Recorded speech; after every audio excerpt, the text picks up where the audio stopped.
5 म्हशी त्यालाच मुलगी मिळेल अशी व्यवस्था करतो।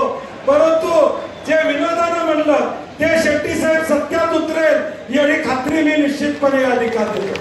ज्याच्याकडे म्हशी आहे, ज्याच्याकडे गाई आहे, जो दूध उत्पादक आहे, त्याला प्रतिष्ठा मिळवून देण्याचं काम आम्ही करू।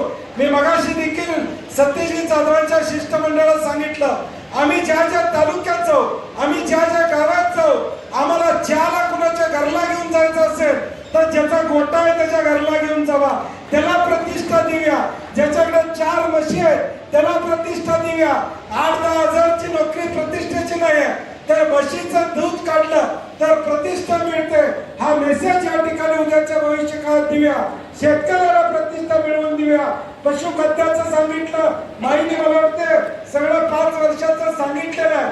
50 रुपयांनी पशुखाद्याला अनुदान या ठिकाणी देणार आहे। उद्या सत्ता आली तर पशुखाद्याचे दर 100 रुपयानं कमी करण्याची भूमिका सुद्धा आमची राहील।